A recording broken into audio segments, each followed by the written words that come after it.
Hello मित्रांनो, तर मी आहे प्रथमेश आणि ही माझी मम्मी आहे. आणि आज मी रेड घातलेला आहे तरीसुद्धा मी ब्ल्यू टीमची IPL टीम बनवणार आहे, म्हणजेच मुंबई इंडियन्सची IPL टीम बनवणार आहे. प्लेइंग 11 बनवणार आहे. त्याआधी दोन गोष्टी तुम्हाला क्लिअर सांगतो की हार्दिक पांड्या पहिली मॅच खेळणार नाही आहे आणि बुमराह पहिले 3 मॅच नाही खेळणार आहे. तर मी आणि मम्मी ओव्हरऑल टीमसाठी, ओव्हरऑल जी सीझनमध्ये एक ॲव्हरेज टीम असू शकते त्याच्यासाठी आम्ही एक टीम बनवणार आहोत प्लेइंग 11. तर कन्सिडरिंग की हार्दिक पांड्या पण खेळणार आहे आणि बुमराह पण खेळणार आहे, 3 मॅच नंतर बुमराह पण अवेलेबल होईल. तर आपण प्लेइंग 11 बनवूया मुंबई इंडियन्सची. सगळ्यात पहिले रोहित शर्मा तर असणारच. त्यानंतर विल जॅक्स. इथे रायल रिकल्टनचा एक ऑप्शन होता, पण मला वाटतं की विल जॅक्स खेळावा, कारण मी खाली एक वेगळा विकेट कीपर रॉबिन म्हणून त्याला इंट्रोड्यूस करणार आहे. तर ओपनिंग रोहित आणि विल जॅक्स करणार. विल जॅक्स बॉलिंगचे पण ऑप्शन देतो, त्यामुळे विल जॅक्स मी इथे ठेवलेला आहे, तो गुगली पण टाकतो. तर हे 2 झाले. त्यानंतर तिसऱ्या नंबरवर सूर्या, नंतर चौथ्या नंबरवर तिलक वर्मा. जशी पण लेफ्टी रायटीची रिक्वायरमेंट असेल त्याप्रमाणे, म्हणजे बॉलिंग कोण करतो आहे, लेफ्टी बॉलर करतो आहे, रायटी बॉलर करतो आहे, त्यानुसार तिलकवरती जाईल किंवा सूर्यावरती येईल. ओके, तर 3 आणि 4वर तिलक वर्मा आणि सूर्यकुमार यादव आणि तिलक वर्मा. त्याच्यानंतर 5व्या नंबरवर हार्दिक पांड्या थोडा मागेही येऊ शकतो, पण मी 5व्यावर ठेवला त्याला. त्यानंतर 6 नंबरवर रॉबिन मिल्स. ह्याला कोणीही बघितलेलं नाही आहे. हा उत्तराखंडचा आहे आय गेस, आणि खूप मोठे मोठे छक्के मारतो.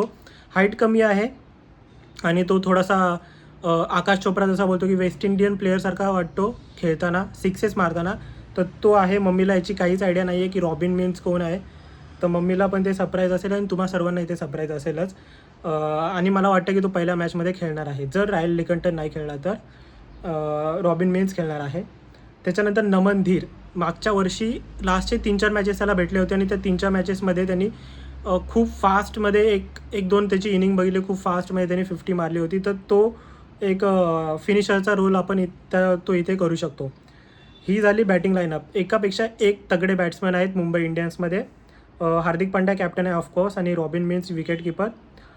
7पर्यंत बॅटिंग झाल्याच्यानंतर अजून बॅटिंग आहे. मिचेल सँटनर हा एक तुरुपचा इक्का चेन्नई सुपर किंग्सकडून मुंबई इंडियन्सने घेतलेला आहे आणि त्याला चेन्नईमध्ये जास्त काही चान्स भेटत नव्हता, पण इथे त्याला खूप जास्त चान्स भेटणार आहे. आणि या चॅम्पियन ट्रॉफीनंतर तो एक बॉलर म्हणून खूपच वरती आलेला आहे. त्याची परफॉर्मन्स खूप वरती आलेला आहे. कुणाल पांड्याला आपण मिस करायचो, तर आता तो नाही करणार, कारण लेफ्ट आर्म बॅटिंग करणारा आपल्याला ऑप्शन भेटलेला आहे. तर मिचेल सँटनर पण बॅटिंग करू शकतो. त्यानंतर दीपक चहर पण बॅटिंग करू शकतो. दीपक चहर खूप चांगली बॉलिंग करतो जर तो इंजरी फ्री राहिला, आणि आय होप तो इंजरी फ्री राहील. तर तोही बॅटिंग पण चांगली करू शकतो आणि पॉवर प्लेमध्ये बॉलिंग करू शकतो. आणि पॉवर प्लेचा विषय आलाच आहे, तर त्याच्यामध्ये ट्रेंट बोल्टला आपण कसं विसरू शकतो, कारण ट्रेंट बोल्ट आणि दीपक चहर हे 2च टॉपचे असे प्लेयर आहेत जे पॉवर प्लेमध्ये सगळ्यात जास्त विकेट घेणारे प्लेयर्स आहेत. त्याच्यानंतर भुवनेश्वर आणि संदीप शर्मासुद्धा आहेत, पण मुंबईकडे हे 2 टॉपचे प्लेयर्स आहेत जे पॉवर प्लेमध्ये विकेट घेऊ शकतात. 4 ओव्हर त्यांचे फिक्स आहेत, 2-2.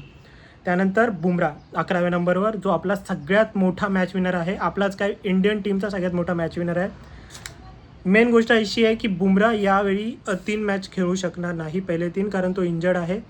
त्याच्यानंतरसुद्धा सर्टेनिटी आहे की तो खेळणार नाही खेळणार काही सांगता येत नाही. पण तो जर नाही खेळला तर मग रिस टोपलीला इथे ॲडजस्ट करावं लागेल आणि चौथा मग फास्ट बॉलर आपल्याला खेळवावं लागेल. पण कन्सिडरिंग बुमराह येणार आहे, तर 3 मॅच नंतरसुद्धा बुमराह आपल्याला दिसेल. त्याच्यानंतर मुजीबुर रहमानला मी इम्पॅक्ट प्लेअरमध्ये ठेवलेला आहे. 3च प्लेअर मी या पूर्ण प्लेइंग 11मध्ये घेतलेले आहेत जे फॉरेनर आहेत. त्यामुळे इम्पॅक्ट प्लेअरमध्ये आपण फॉरेनर प्लेअर खेळू शकतो आणि त्याच्यामध्ये मुजीबुर रहमान येऊन चांगली बॉलिंग करू शकतो आणि तो बॅटिंगही चांगली करतो, पण त्याच्या बॉलिंगची जास्त गरज असणार आहे स्पिनर्समध्ये.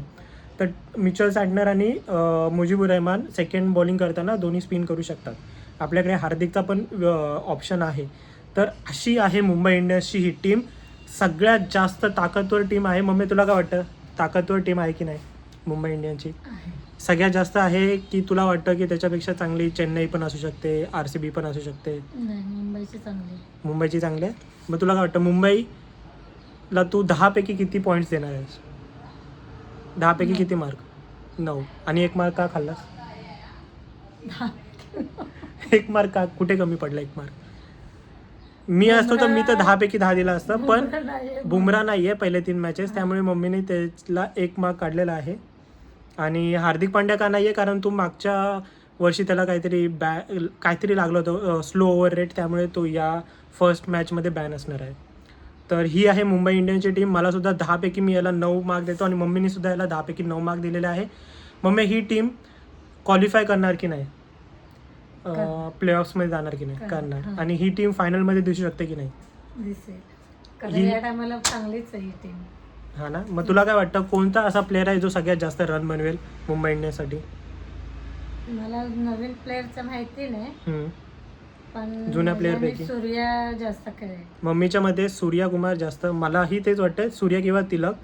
ॲक्च्युली तिलक जास्त फॉर्ममध्ये आहे, पण सूर्याचा फॉर्म नाही आहे. सूर्य फक्त एक इनिंग दूर आहे आपल्या चांगल्या टॉप फॉर्मपासून, आणि सूर्या मला पण वाटतं की सगळ्यात जास्त रन बनवेल. तिलक वर्मा पण बनू शकतो, कोणीही बनू दे, आपली टीम जिंकली पाहिजे. माझीसुद्धा फेवरेट टीम मुंबई इंडियन्सच आहे. उद्या परवा आपण RCB आणि CSKची प्लेइंग 11 बनवूया. ओके. आणि बॉलिंगमध्ये तुला काय वाटतं, कोण सगळ्यात चांगला बॉलिंग करेल? Deepak Chahar, Trent Boult, Bumrah, Santner? मम्मीला वाटतं सगळ्यात जास्त विकेट ट्रेंट बोल्ट घेणार आहे. आणि मला पण तेच वाटतं ट्रेंट बोल्ट, कारण बुमराह अवेलेबल नाही आहे. बुमराह मागून येऊन विकेट घेऊ शकतो, पण बुमराहचा इम्पॅक्ट तो विकेट पुरता मर्यादित नसतो. तो पूर्ण स्लो, त्याला कोण चान्स घेत नाही, त्यामुळे विकेट पण थोडे कमी भेटतात, पण तरीसुद्धा तो विकेट काढतो. पण मला वाटतं ट्रेंट बोल्ट पहिल्या मॅचपासून अवेलेबल आहे आणि तो पूर्ण थ्रूआउट द सीझन्स फिट राहतो. दीपक चहर कसा फिटनेसचा त्याचा प्रॉब्लेम असतो, त्यामुळे मला पण वाटतं ट्रेंट बोल्ट सगळ्यात जास्त विकेट घेऊ शकतो मुंबई इंडियन्ससाठी. तर तुम्हाला कशी वाटली ही मुंबई इंडियन्सची प्लेइंग 11? तुम्ही कमेंट करून सांगा, आणि तुम्ही मुंबई इंडियन्सला 10पैकी किती पॉईंट द्याल हेही कमेंट करून सांगा. आम्ही दोघांनीही 9 पॉईंट दिलेले आहेत मुंबई इंडियन्सला. भेटूया उद्याच्या व्हिडिओमध्ये. उद्या आपण RCBची प्लेइंग 11 बनवणार आहोत, आणि परवा चेन्नई सुपर किंग्सची. आणि थ्रूआउट द टुर्नामेंट आपण या 3 टीमलाच कव्हर करणार आहोत. एक अजून इंटरेस्टिंग टीम आलेली आहे, ती आहे सनरायझर्स हैदराबाद. 300 रन मारणारी ती टीम आहे. तर त्या टीमबद्दलसुद्धा आपण बोलणार आहोत. तर लवकरात लवकर या चॅनलला फॉलो करा, सबस्क्राईब करा, लाईक करा, आणि ही व्हिडिओ आपल्या मुंबई इंडियन्सचे जे पण फॅन आहेत त्यांच्याबरोबर शेअर करा. भेटूया पुढच्या व्हिडिओमध्ये. तोपर्यंत गुड बाय.